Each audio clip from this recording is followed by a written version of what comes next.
On a Thursday about tea time came this knock on the door. A dark figure crowed, "Take this parcel and guard it with your life.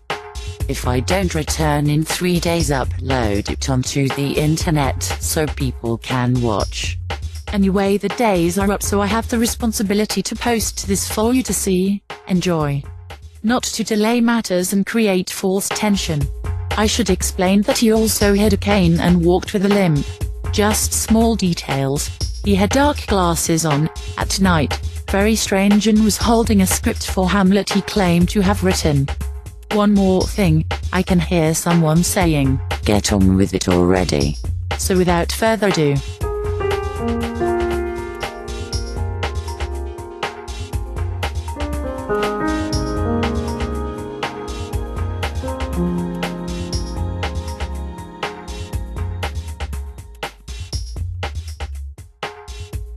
Hi, this is Paula Gloria, and this show is called Farther Down the Rabbit Hole.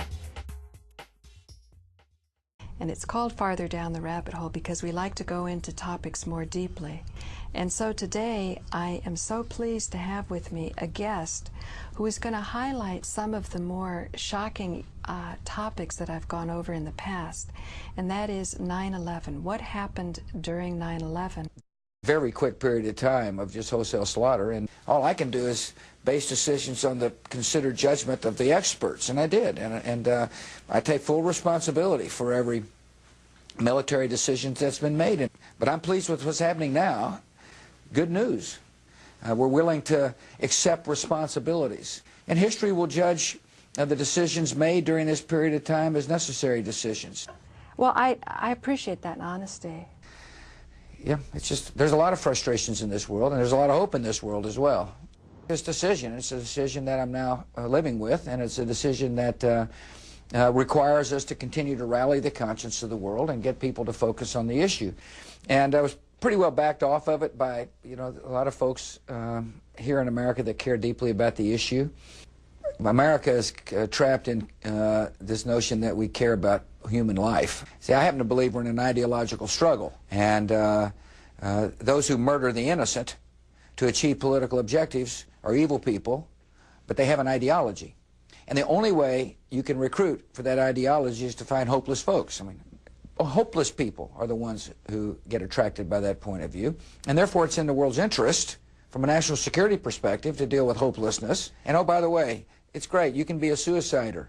How did the towers come down, and what types of technologies exist that we don't know about, and as a result of not knowing about, we kind of spin around in circles. We'll make sure our professionals have the tools necessary to do their job. That's why I think we're all bollocksed up, and we can't get out of Iraq. You know, wars, you know, it's easy to second-guess the tactical decisions of war, and I fully understand, and expect that to happen. You've been thinking about this for years. Yes. And in my speech today, you know, I did call it genocide again. I think we're the only nation that has done so. Now, there's great concern about, and I can understand this, that these people be given rights, what they're not willing to grant the same rights to others. They'll murder, but you got to understand they're getting rights. And secondly, they are imposing a set of standards. Now, I recognize some say that these terrorists really aren't that big a threat to the United States anymore. I fully agree. Now, my experience is that the very people that have the power can be weakened by their power. What people got to understand is we believe in the human condition. Take Guantanamo. Look, I'd like it to be empty. On the other hand, there's some people there that need to be tried. And we're willing to take the lead. We're willing to ask nations to do hard things. They'll murder. Is that office abused? The reason I'm vetoing the bill, first of all, we have said that whatever we do is for legal, will be legal.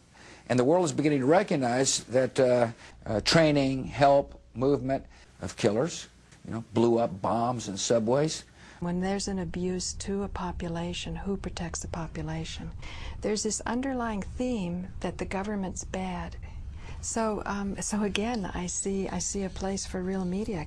Yeah, no question in my mind, on a series of substantial legislative achievements. To congratulate them.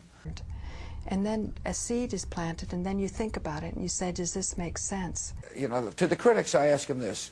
Relief groups here, just didn't think the strategy would be as effective as it was. I mean, I actually, believe it or not, listen to people's opinions, and the only religious belief you can hold is the one we tell you.